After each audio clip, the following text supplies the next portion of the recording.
All right, I think we should get into it. Kia ora koutou, everyone. Hello, my name's Jennifer Gale, and I'm going to be facilitating this webinar today, along with Emma and Stephen, and we are from the NESI Workshop and Webinar Committee. So just on behalf of all of ISBNPA and NESI, thank you all for joining us today, whether it's the morning or the evening or midday, thank you so much. And this webinar was organised, like I said, by the NESI Workshop and Webinar Committee. And for those of you who may not be familiar, NESI is the network of early career researchers and students of ISBNPA.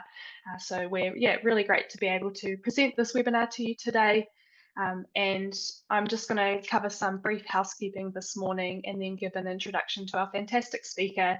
And then we'll be straight into some either early morning or evening learning today. So in terms of housekeeping, we're using Zoom today, which I'm sure we're all very familiar with by now, but you will all be on mute as you come in, just by default.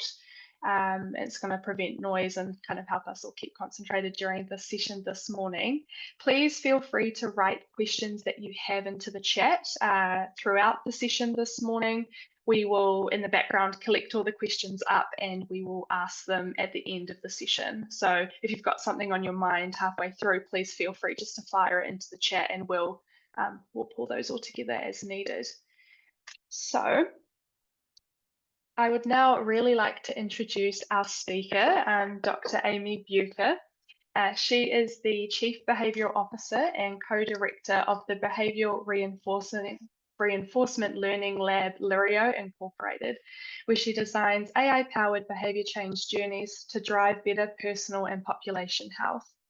Amy earned her PhD and MA in Organisational Psychology from the University of Michigan and her AB magna cum laude in Psychology from Harvard University.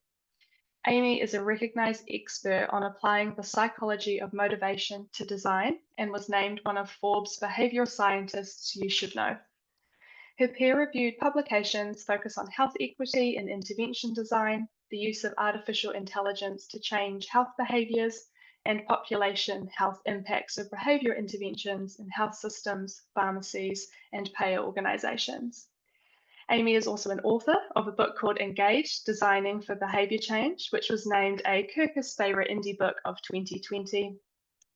And prior to joining Lirio, Amy was Vice President of Behaviour Change Design at MadPow, a strategic design consultancy, and has also worked at CVS Health in their Digital Innovation Lab, focused on specialty pharmacy, and as a member of the behavioural science team at Johnson & Johnson via the acquisition of Health Media. So Amy is incredibly well placed to give us this presentation this morning. And so please join me in welcoming Amy to hear about machine learning and artificial intelligence and digital behaviour change interventions to health. So I'll pass it over to you, Amy. Thank you so much. Thank you so much, Jen. I really appreciate it. And thank you to everybody who is attending today. I've been really excited to talk to you all. For me, it is Thursday, late afternoon. So I always think it's kind of cool to talk to people who are in the future. So hello to all of you who are living in tomorrow. So just to ground everything, I will tell you a little bit about Lirio, and I am going to talk about how we use artificial intelligence at Lirio, and then I will walk through what we have learned about the use of artificial intelligence more broadly through our scoping review activities. So to start, Lirio is a technology startup. It is based in the United States in Tennessee, although we are actually expanding internationally and will soon be available in many other places in the world. We use behavioral science to write content that is personalized for people and helps them overcome their barriers towards taking action around their health. And we use a type of artificial intelligence called reinforcement learning, which I will walk you through in a little bit of detail so you understand what it is and how it's different from other types of AI.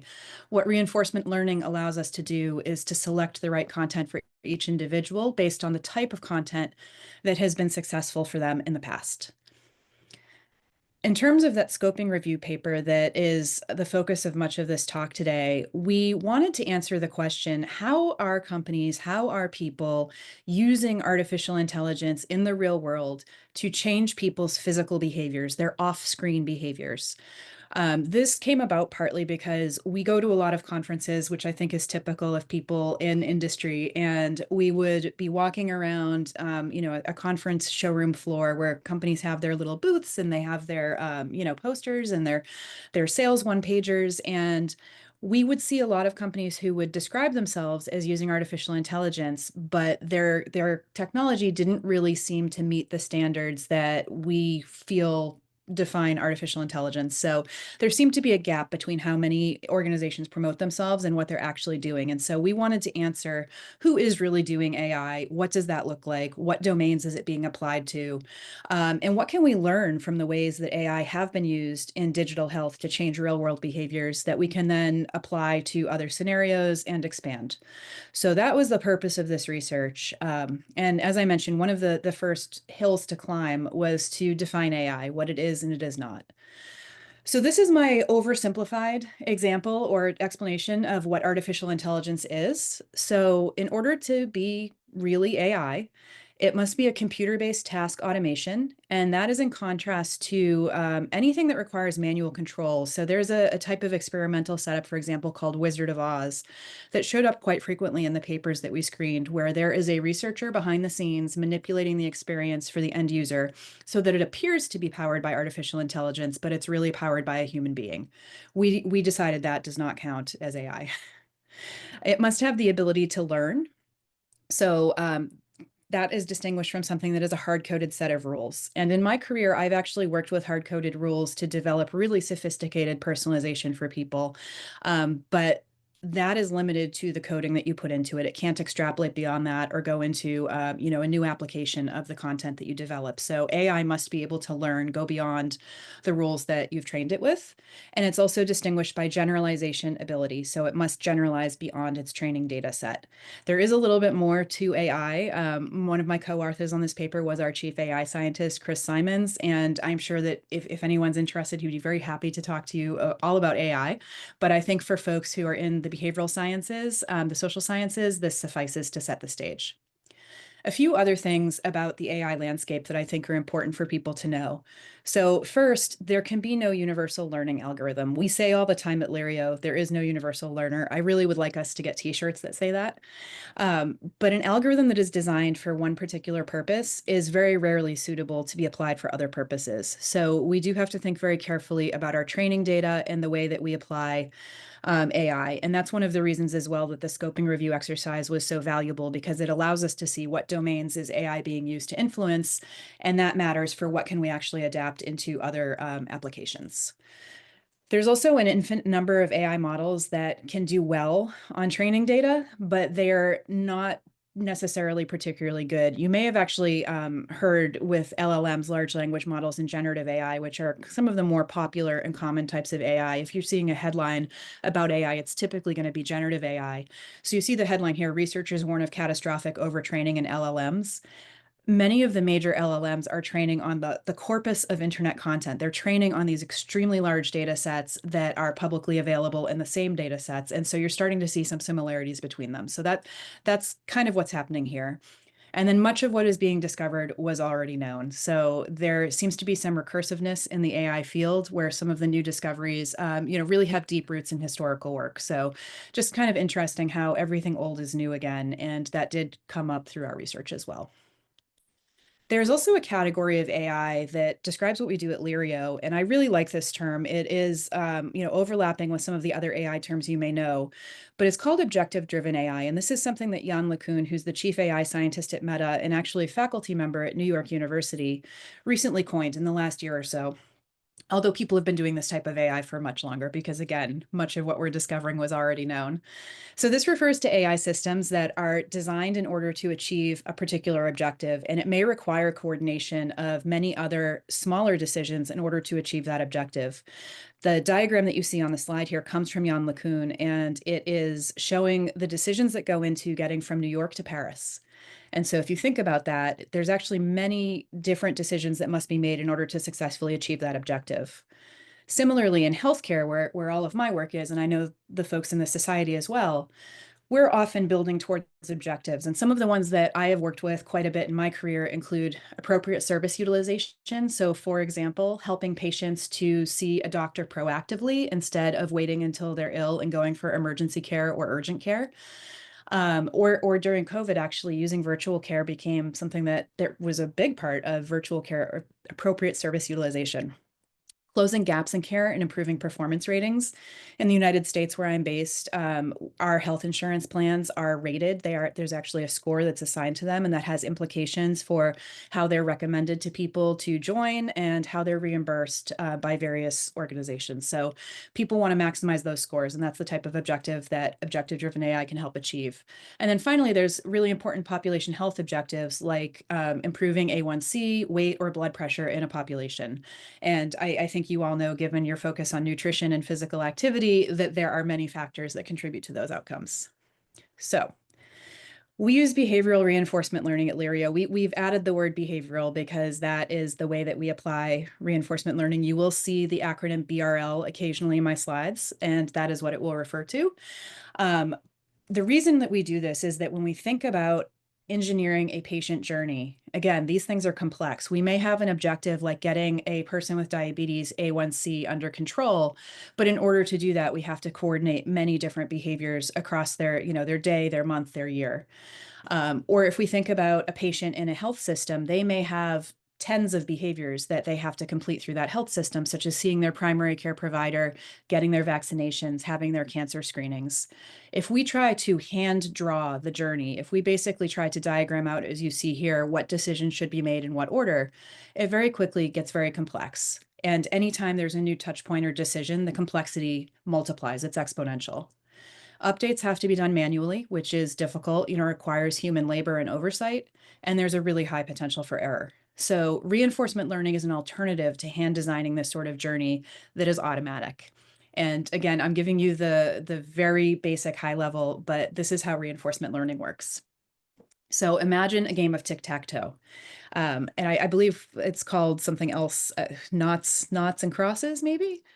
We call it tic-tac-toe in the US. So you see the X's and O's in the grid.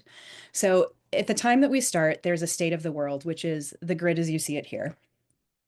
Based on that current state, the agent, which is the word that we use for an AI algorithm, selects an action. So it's choosing a new dot to put into a box.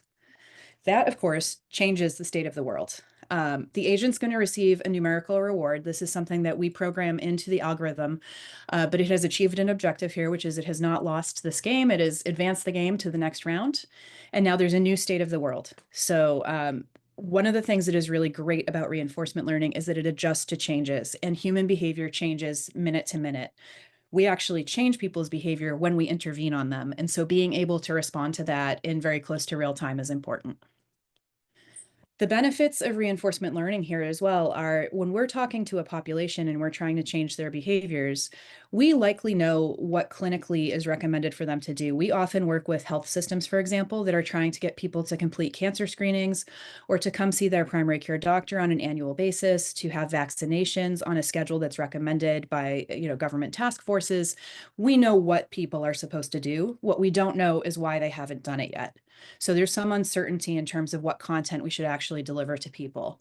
And then again, not only is the intervention changing people's state, whenever we communicate with somebody, we may be providing them with new information or influencing their attitude, but it's also generating knowledge about the patient. So we can see if a person responds or does not respond to a particular type of content, to a particular type of nudge. And based on that, we've learned something about them and what they respond to. So that becomes input to reinforcement learning. At the orchestration level, thinking about the multiple algorithms that all come to play together, we can set global rewards. So that's, again, associated with those objectives that I described. It might be something like we need to, try to maximize reductions in A1C across this population, or we want to try to maximize step counts across this population. But that global reward then becomes a focus of every single algorithm that's part of the system. And it also allows us to use both simplified and specialized models. So we can, some decisions are more complex than others, and we can accommodate that. And then again, this is a very complex situation, so reinforcement learning works well. The actual items that we're having reinforcement learning interact with is what my team specializes in. So this is a high-level overview of how we build out our precision nudging interventions. They're all behaviorally focused. The example you see here is around hypertension care, and we're focused underneath hypertension care, the objective being to get the population's hypertension under a level considered to be clinically controlled. We're focused on getting people to visit their provider, getting them to take their medication, and getting them to monitor their blood pressure, particularly after a change in diagnosis or a change in medication. So, three behaviors that we're focused on. For each of those behaviors, we specify it in detail. We do research that includes literature review and primary research, and we identify, quantify the determinants of that behavior. We use the COM-B model, the COM-B framework, to organize those because it then allows us to also identify evidence-based behavior change techniques that have evidence of working with that particular determinant. So we build out a fairly complex logic model that quantifies all of those behavioral determinants and matches each of them with a behavior change technique. Then our visual designers and our content designers actually operationalize all of that into content components. And that is what the reinforcement learning is selecting from. So it is building messages for people from these behavioral science building blocks, sending the messages, and then learning from whether or not people interact with the message itself and whether they take action on that message. And then, of course, over time, it makes different choices based on what it's learned about the person. So what we end up with from my team is these behavioral reinforcement learning readable content libraries that, again, are, think of Lego blocks where each one is infused with behavioral science, and the reinforcement learning can choose a set of Lego blocks to construct the correct communication for each individual. When we develop these libraries, as I mentioned, there's a fairly complex logic model on the back end. We go through a process to make these machine learning readable. And so what that process looks like at a high level is we go through an embedding process. So we put the content into an embedding model. It transforms it to numerical values that then place it into a multidimensional space. And we do this with the images as well. So every single piece of content gets transformed and then it becomes something that the reinforcement learning can interact with. So what this looks like, this is not Lirio transformations, but I really like in particular the word vector analogies because it makes it very clear to someone like me who is not a machine learning scientist what's happening here. You can see that the word pairs are all the same word, but different gender versions. And the gender versions are located relatively close to each other in this multidimensional space, and they tend to be separated by approximately the same amount as each other. So there is a logical relationship to these terms and the way that they get embedded for AI to use. On the Lirio side, what this looks like is we take our content items, and you can see three examples here. These are simplified examples. And they go through the various embedding processes to get transformed, and then they're placed in the multidimensional space. But there's that tagging, that logic model I mentioned is important because what you see here is that two of these content items actually use the same behavior change technique, yet end up far from each other in the multidimensional space. The logic model helps us to correct that because even if semantically they're similar, meaning when you think of their meaning, they need to be closer or further together in space. And so we use our logic models to correct. And this gets back to that whole idea of there is no universal learner. There's no algorithm that is universally applicable. We're actually training ours with an understanding of the behavioral science so that as it's selecting content for people, the meaning of that content is reflected in those selections. And then just to show does this work, a few commercial case studies of ours. So using this to get women to have their mammograms, which are recommended typically annually. These are very disengaged patients who are many years overdue for their mammograms. Empaneled patients have an assigned primary care provider. They tend to be a little bit more engaged because once you've done nothing with your health system for a few years, they basically unassign your provider and you become unempaneled. So that's why we separated those two groups out. The unempaneled people are very disengaged. But ultimately, we're able to get 57% of the empaneled women and 15.6% of the unempaneled women to complete that mammogram. And 753 women total were diagnosed with early stage breast cancer after we nudged them to a mammogram, which we consider a really important metric of success because otherwise they may not have caught that breast cancer early. With colonoscopy, this is a population of high-risk patients who are overdue for their recommended colonoscopies. 38% of them ultimately went on to have that colonoscopy. This is actually still a live intervention, so that number is a little bit higher today. I want to say maybe 41%. But nonetheless, high risk, very important that they have this screening. And then finally, diabetes, again, a very disengaged patient population. We were asking them to schedule a visit with their primary care provider, and ultimately 60% of them went ahead and did that. So this approach is working to get people connected to care, and we believe it's because it's personalizing how we talk to people. And then just finally, before I tell you about the scoping review and what we learned, I do want to briefly talk about bias in AI because it's a really important topic and I think it's important to talk about. There is no unbiased data set. Bias is in everything. And so our task is not to try to unbias the data, it is to understand the bias that is in the data and decide if this is acceptable bias or if it is unacceptable bias. And if it is unacceptable, that is not data that we want to use without somehow correcting it. So the article that you see screenshotted here is describing an algorithm that was in use by Optum, which is an American insurance company, to determine what level of cardiac care to offer patients based on several different characteristics that they had. They discovered, unfortunately, after it had already been implemented, that the algorithm was trained on data that reflected some historical biases against Black people. So Black people had not been offered the same level of care as white patients. That was reflected in the data and then interpreted by the algorithm and the people using it as Black patients do not need the same level of care, which in fact is not true. It's just that they had not historically been offered it. So that's a well-known example of where the training data bias was not scrutinized sufficiently to make the right decision. But if you did know that that was a bias in the training data set, you could apply a mathematical correction or change the way that you interpret the output of the algorithm and overcome it in those ways. So it's really important to think about these things, but it is also important to know that every data set you use will have some sort of bias codified in it. So how is AI outside of Lirio being used in digital health? And again, we focused here on real world health behaviors. This actually knocked out a lot of really good work that's being done with AI in the mental health space, the behavioral health space. So oftentimes those interventions are asking people to complete things like cognitive behavioral therapy exercises. They don't require people to put down the screen or do anything that is out in the quote unquote real world. So we did not count them. We wanted things that were nudging actual visible behaviors. But please know that there are many really good mental health applications of AI that just aren't reflected here. So this is the paper. It is published in Mayo Clinic Proceedings Digital Health, which is a relatively new journal, and it is open source. So you're able to go ahead and download it. There's no paywall or anything like that, which was very important to us because we really want this research to spark conversation. And as I'll show you some of the things that we learned too and why I think it's so important that we're sharing this research. So it is a scoping review, which is, we followed the Prisma guidelines here. And, the purpose of a scoping review is to start to gain an understanding of a fairly broad question that maybe is not particularly heavily researched yet. So our question is, what is the current real world applications of ML and AI as a functionality of a DBCI that influences patients or consumer health behavior? And we used I'll give you the inside baseball here. The journal that we submitted to has a word count limit, strict word count limit of 5,000 words for your manuscript. And digital behavior change intervention is a lot of words. So there are other papers that have used this acronym of DBCI. We decided to use it specifically to help with the word count. And thank goodness, because our initial submission was exactly 5,000 words.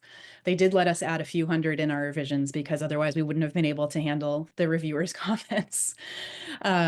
So we reviewed 5 databases using search terms that are related to behavioral intervention, digital health, artificial intelligence, and then live product. We also wanted this to be something that was available in the real world, whether it was through, university research or a lab or in a commercial organization. So we didn't want it to be something that, was, I don't know, just not real. I know that the the diagram is a little bit small to read, but we actually found 3,587 papers in our initial search, winnowed that down when we removed duplicates to 3,100. And then ultimately that led us to only have 32 that met all of the criteria to be included in the review. And they described a total of 23 different, what we're now calling AI DBCIs. So, several of those products had multiple papers associated with them. So these were our inclusion and exclusion criteria. One of the other decisions we made was to limit the where the research was done. So we limited it to research conducted in an industrialized, technologically mature nation. So it was mostly Western countries, and we did that because there is a lot. It was to make the research more manageable. There is actually a lot of very cool research that's coming out of other parts of the world, but it doesn't tend to have the same level of technology embedded in it. And we knew that if we didn't have this as a filtering criterion, it would be a much more daunting task to find out what was going on. We also focused only on adults. As I mentioned, it had to be health behaviors in an offline environment. So that did rule out so many, really amazing mental health products out there. It had to describe primary research, so we didn't look at scoping reviews or anything, or, sorry, other review papers except to identify studies for inclusion here. It had to use real AI. That was something, that's one of the reasons why our chief AI scientist is a co-author on the paper, because Dr. Susanna Blazek, my other co-author, and I, we're both behavioral scientists. And we found that in reading some of these papers, we could not tell. We couldn't tell if it was AI or not. And there were some papers that would say, this is AI, and we would have Chris read it and he would say, this is not AI. And there were some papers where they wouldn't call something AI, but we would be reading about how the technology worked and it would sound an awful lot like AI. So we really needed that expert co-author to help us discern where the artificial intelligence was and was not. And then, as I mentioned, the intervention had to be in a usable form. So whether it's available in market or in research use or as a working prototype, but it had to actually exist. So these are the 23 qualifying AI DBCIs that we found. All of them do have names. Strangely enough, I reached out to two authors whose products did not have names in the paper, and they both emailed me back within hours, and their products actually did have names. So that was kind of cool to see. The ones that are in bold are ones that are commercially available. So there's 6 that are, or 5 that are industry products, including Lirio's precision nudging. So our own product met the criterion that we put out there, specifically the work that we've done on nudging mammograms, which we've published on. But the others here, Lark, Impulse Mobile, Sweech, and then Wobot Suds, so substance use disorder. Wobot actually also has a more general mental health version of their product, which did not meet our inclusion criteria, but I highly recommend people check out if you are interested in that kind of technology. It's really good, and they do quite a bit of publication as well. So they're a very scientifically grounded organization. The others are all from academic research labs. And I think this is an important thing to note because there's a gap here. There's a gap between what's getting commercialized. Things that come out of academic institutions oftentimes are not available for people to use. And I can tell you some of the results that these products found in the research were really strong, really compelling. And so I see there being an opportunity to potentially commercialize or make available some of these academic products for people to use and benefit from. So what are the real world target behaviors addressed by these AI DBCIs? The most common one is physical activity. And that makes a lot of sense to me because physical activity is very measurable. It's very technology friendly. You can wear an actigraph or a pedometer and actually get a sense of people's physical activity, unlike some other behaviors. You can really objectively measure it. And that makes a lot of sense as a target for artificial intelligence. The second most common was diet and nutrition. And again, that makes a lot of sense to me as well, because there's just so many ways that you can apply artificial intelligence, whether it is understanding what foods people are eating, or having them report and making recommendations about what they might have next. The rest of the target behaviors, none of them appeared in more than 2 publications. So we had clinical encounters with providers, and that did include, again, Lirio's precision nudging, which the particular paper that got included focused on getting people in for mammograms, completing cancer screenings, logging biometric data such as blood pressure, blood glucose, or weight, improving sleep habits, adhering to medication, reducing the use of alcohol, tobacco, or other substances. And there was one that actually had people rehearse disclosure of sexual health status, which was a really interesting one. It's called Tough Talks. And then what type of AI are people using? And this was again a little bit of a struggle because as I said, there was a lot of variation in the papers as to how people described the technology that is behind their interventions. So we ended up with a category that we called machine learning algorithm. And we actually noted in the paper that we think this is a limitation. We couldn't get enough information across several of the papers to really get more specific than this phrase machine learning algorithm, which is not particularly specific. And one of the reviewers actually was, commented quite a bit about that it would have been an improvement if we were able to get more specific, but we're limited to what is disclosed in the publications that are included in the review.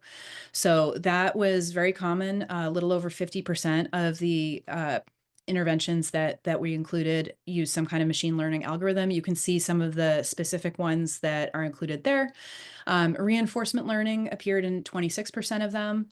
And then natural language understanding, which this was interesting because you will note it's not natural language processing, which includes both natural language understanding and natural language generation. This is understanding only. So this is when the product is capable of making meaning from inputted text from the user, but it is not producing new text as an output.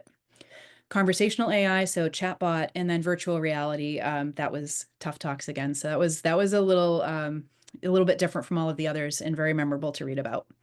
So this paper came out in May, and I have found two other papers that would have been included if we did this research a little bit later. So I did just want to shout these out. The one on the left, the impact of using reinforcement learning to personalize communication on medication adherence, that actually came out while the paper was in press. And I saw it come across my dashboard, and I'm like, oh, darn, I mean, I was very glad that the paper was getting published and was no longer something we had to actively work on, but it's a very, very cool study. And I'm a little sad that it wasn't included just because it is a good study. If you have come across others, I would love to see them.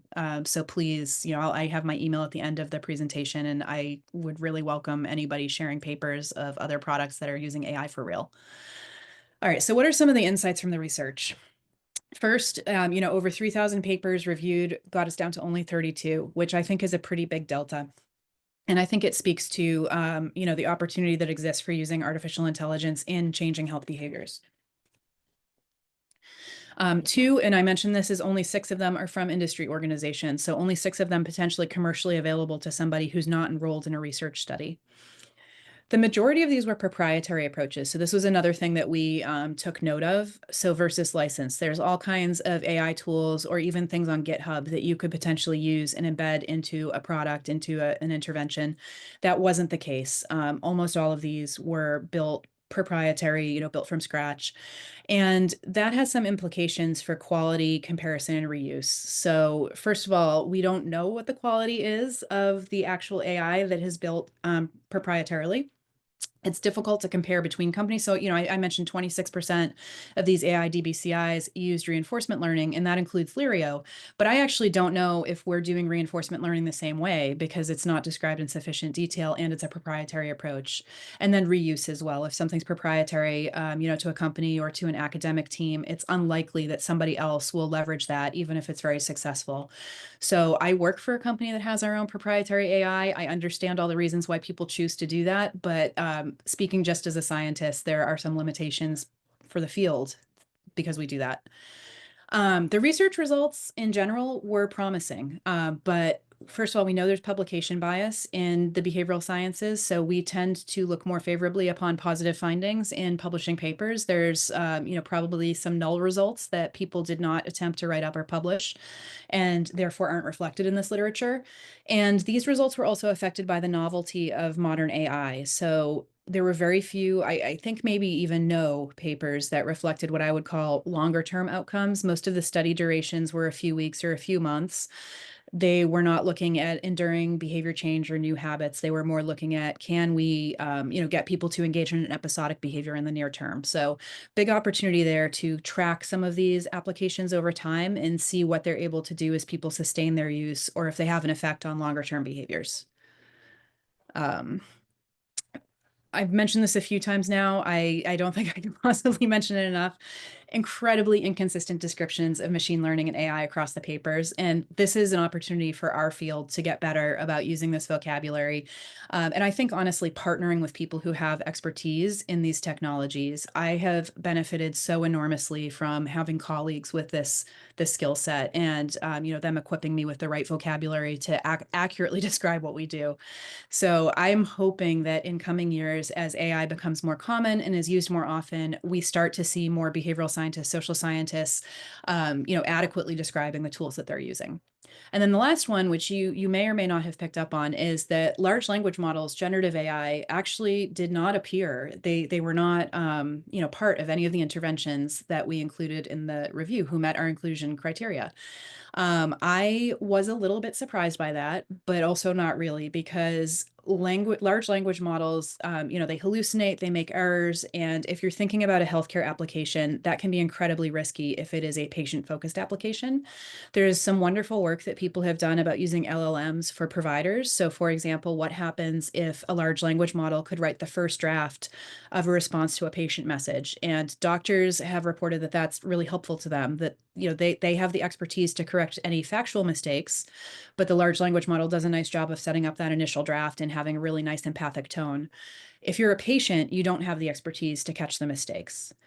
Now, the good news is we are working on it. And when I say we, I specifically mean we. So Lirio for the last 6 months or so has been partnered with Vanderbilt University Medical Center, which is in Tennessee, on an initiative funded by ARPA-H. So that's a United States government entity that is funding some really innovative work in healthcare. So this initiative, I believe there are 8 different teams that have won awards under ARPA-H. It's specifically looking to improve the accuracy and reliability of healthcare chatbots. So our project is called vCares. It's led by Dr. Susanna Rose and Dr. Zijun Yin, and we are basically creating a system that will be openly available. So that's part of the government funding structure. This is not something that will be proprietary to us. It's something that we will make available as a public service to help people evaluate with a healthcare chatbot: is this producing accurate, reliable, and complete information? And one of the things that we're also looking at is whether that information is aligned with the user's values. So if somebody asks a question, is the response aligned with what they were hoping to receive? So it's been a really interesting project so far. We have another year and a half to go, and I will be very excited to share with you the output of that. There's also been some work, obviously, on how LLMs can be used in healthcare. These are a really exciting and tangible application of AI. I'm sure all of you have played with ChatGPT or Claude or Llama, any of these different tools that are out there. And so this is from an article by Meskel and Topol showing some of the ways that it can be applied for both medical professionals and patients. And I do think we're seeing more progress on the medical professional side because, again, these are people who have the expertise to ascertain whether the content that's being produced is accurate or not, as opposed to patients. But I'm guessing that with the advancements we're seeing in generative AI, we'll start seeing more patient-facing applications soon as well.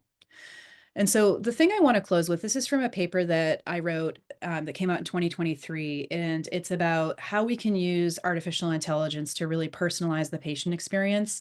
And the reason I want to show this is because I am a big believer that although technology is incredibly important, it helps us to improve people's experiences, it helps us to scale services. I also don't believe that it can or should replace human beings. And one of the things that I've found in my work, I've been working with healthcare organizations for just about 20 years now. And it's so often that they struggle with staffing, they struggle with having enough hours in the day to complete all of the things that they need to do. And you see highly skilled medical professionals who spend time on administrative tasks because they have to get done. But that is not what they train to do. It's not what makes them passionate.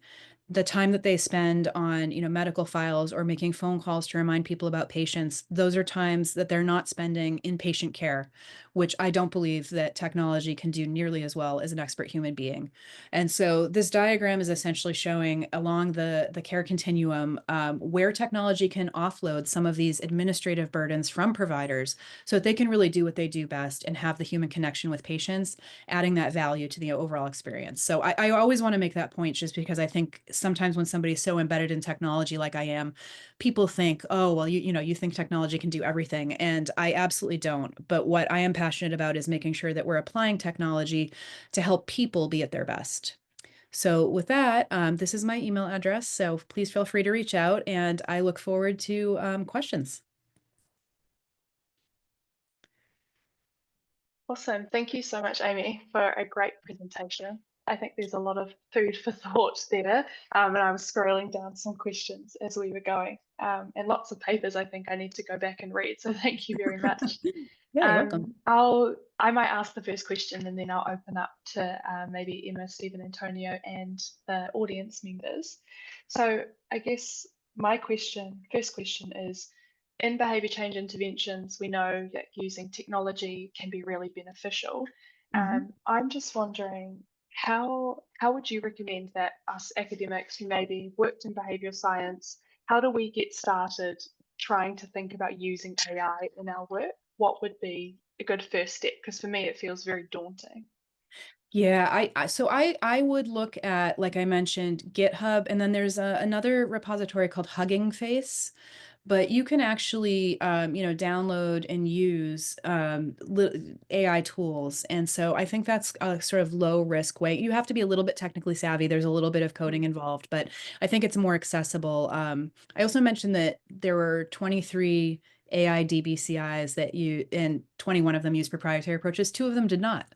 So two of them use tools from Microsoft and Amazon, and those are tools that are very widely available. Google's AI suite actually is also very widely available, and for almost every tool that they offer commercially, there is a developer version, a researcher version. So I would look into that as well.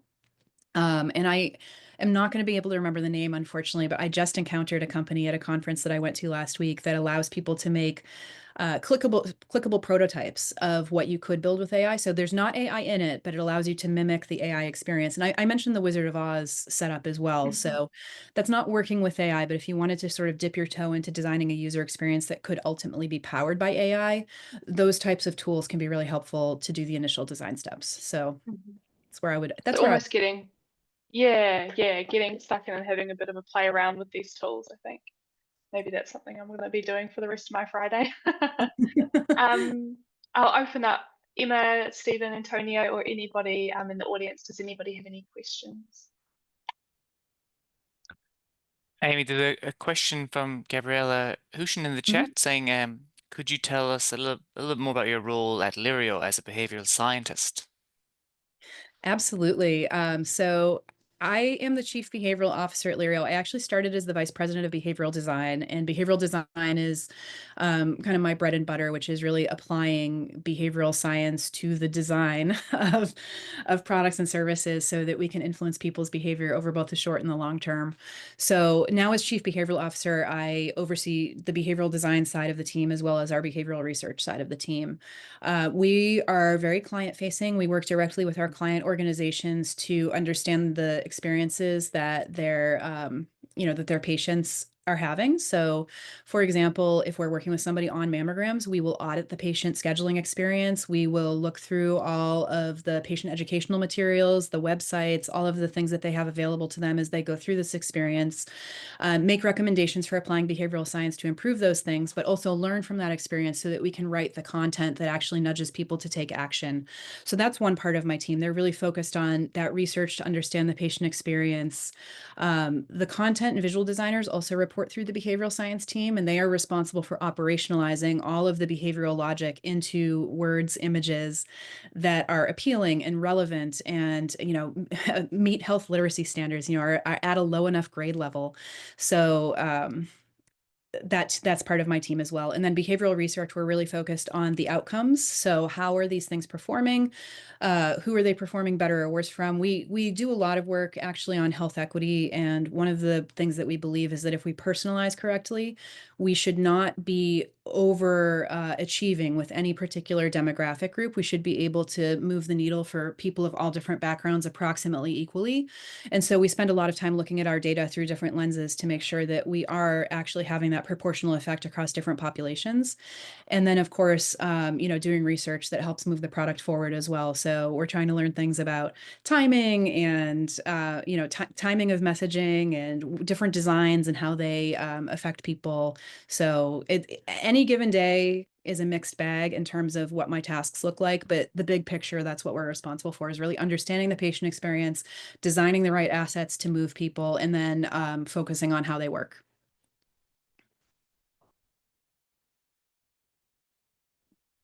Great. Got one more from the chat from David Luff. Said thanks, you did a great job. Will there ever be a governing body to monitor and create an AI standard for care interventions versus proprietary offerings? Do you think? I think there probably will be, and there's actually an organization called CHI. It's the Coalition for, I want to say it's Healthcare AI, actually, that Lirio is participating in. Obviously, because I don't know the meaning of the acronym off off the tip of my tongue, I am not the person who is participating. Our chief AI scientist is, but you are seeing organizations like CHI that are spinning up and taking really seriously the ethics and governance of AI.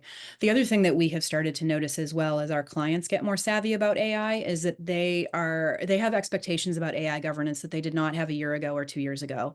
So I was just at a client meeting actually, and they were talking about some of the AI governance standards that they've implemented. And I think the fact that health systems, health insurance companies are looking at and thinking about these things means that you will start to see some of that regulation, just because it makes sense in that case to make it easier for people to have a shorthand to say, we follow the CHI standards or we follow whatever standards. Thank you. I've got a question myself, Amy. Trying to jot down as you're talking through using the combi model, and then it sort of picking then associated behavior change techniques, and then so that with the reinforcement learning, you see, I was wondering, does it learn from reactions to the messages or the nudges, or does it learn from reactions in terms of metrics, change in sensitivity, or does it learn from both? It learns from both. And I didn't talk about this, but we set a reward level for different behaviors. So first of all, we can't always tell if people react to a message. It depends on what form factor we use. And even something like emails, some of the major email companies have made changes to the way that they measure if something was opened or not that have made that a little bit unreliable. But if it's a form factor where we can see if the message got opened or if there's something clickable inside the message, we do measure that and we provide the agent a small reward for achieving that interaction. What we want to reward the most heavily, though, is the completion of the actual behavior. And we find out about that through our client organizations. So if we're working with a health system around mammograms, they'll typically send us a daily file that lets us know what's been scheduled, what's been attended. And that's really where the agent is most heavily training. Okay, thank you. Yeah. It's actually something that my team it's one of the ways that my team interfaces with the AI team. Sometimes it's really obvious where the heavy reward should be, but sometimes with more complex interventions with multiple behaviors, like blood pressure, for example, we don't necessarily want to reward any single blood pressure measurement event at a high level, but we would want to reward consistency at a high level. And so thinking about how we design those reward schemes as a collaborative activity between the two teams, and pretty cool. So we have another question for you in the chat. So in terms of physical activity and nutrition, to what extent do you think AI will improve intervention outcomes or not compared to more traditional digital interventions? Yeah, I am bullish about it because I think the ability of AI to rapidly adjust to changes will give it some really good staying power. I'm a person who at various points in my life have been very physically active and, very interested in improving nutrition. And one of the things that happens, of course, is you start to acclimate to new physical activities as you get fitter, or the other way as well. If you, have an injury or you haven't been able to stick with it for a while, I think having recommendations that can adjust to those sorts of changes very quickly may help keep people motivated. I know for me, right now I'm actually getting back into running after a few years and, various injuries and things like that. And it's really difficult sometimes to go back to my old training plans, which are no longer suitable for me. I would love to have an AI tool that could take account of my current fitness level and kind of, nudge me along without having that comparison to where I used to be. So I am really bullish about it. And, with food as well, one of the big barriers to dietary change is that food tracking has always been such a burden for people. And I will tell you, when I have done food tracking in the past, I found that I end up eating more packaged foods because they're easier to track than things I cook myself, even though things I cook myself are probably healthier and fresher. So, AI has the power now to let people much more quickly and easily quantify what their food is and do that sort of food tracking. And we know that that's a really valuable tool in improving people's nutrition. So I think there's a lot of opportunity. And yeah, I'm hopeful to start seeing more of that come out in the research. That's great. And then I do have my own question I wanted to ask. So, based on your presentation, it sounds like it does take some time to tailor and train a model in order to Mhm. be ready to be used in the real world. So, how much data or how long do you think it would take to work on a model in order for it to be ready for practical application? Mhm. My answer is just me. This is not my area of expertise. When we look at our own data with a new intervention that that's just starting to learn, we typically see a little bit of a hockey stick around the 30-day period. But there's a lot of factors that go into that. So how many people are we interacting with? Bigger populations, we can train more quickly. How many times are we interacting with them? So the number of nudges that we administer to a person, each one is a data gathering opportunity that contributes to the training. And so some behaviors happen, like colonoscopies. Most people only need them once every 10 years. So that's one where you'd want to look at a large population. If it's something that people need to do very often, like measuring their blood pressure because they have hypertension, you could train quickly on a much smaller population. And then it also depends how much data we have about that population. So we often work with what we call our minimum data model, which is like truly the bare minimum that we need to know who to reach and how to reach them. So, verified contact information. We want to make sure that they have the appropriate consent given to contact them on that channel. And then I'll go back to mammogram again because it's very, very simple. If they're female, if they're over a certain age, if it's been 1 year plus since their last mammogram and there's no new mammogram scheduled, like that would be a minimum data set that we could work with.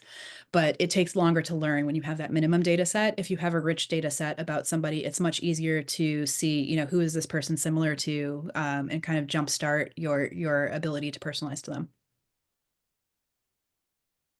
Maybe I have a question, or it's not a question, it's maybe a request for comments. Because I've been following some of the discussions around the next level or the next years of funding in terms of medicine, and it seems that, in a nutshell, is moving in the following direction. So we need sensors, we need AI, and we need nanomedicine. And what they are trying to do is something like this: so improve the measurements, the sensors that will measure your activity, your food, your glycemic, your blood pressure, and all that.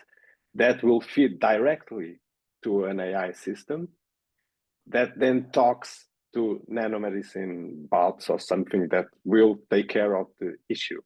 So it kind of is removing the person from the health equation.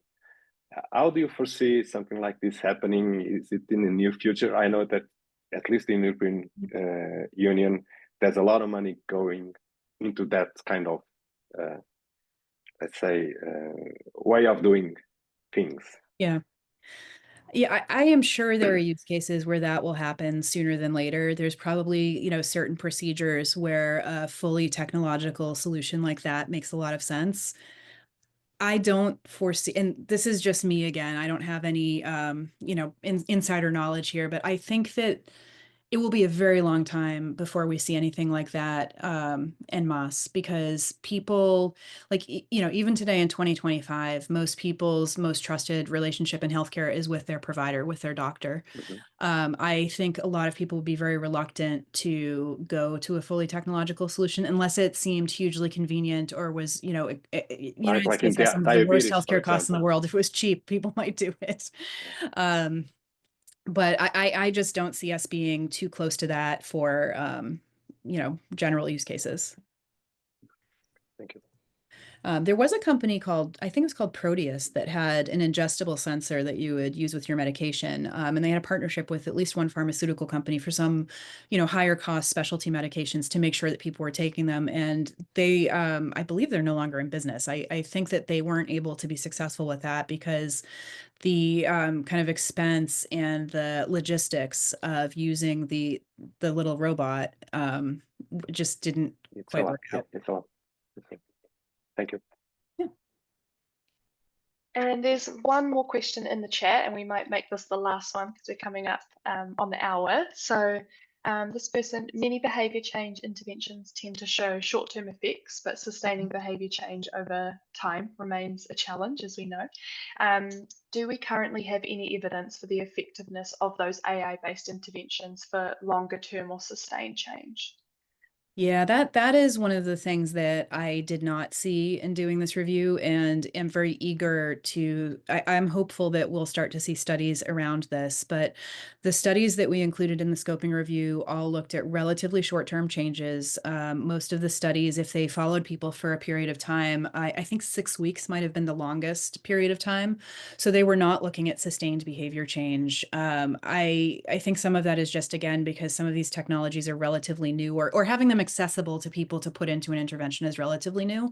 So, my dream is that in the next, 6 months to a year, we start seeing publications from follow-up studies from some of the things that we included in the scoping review.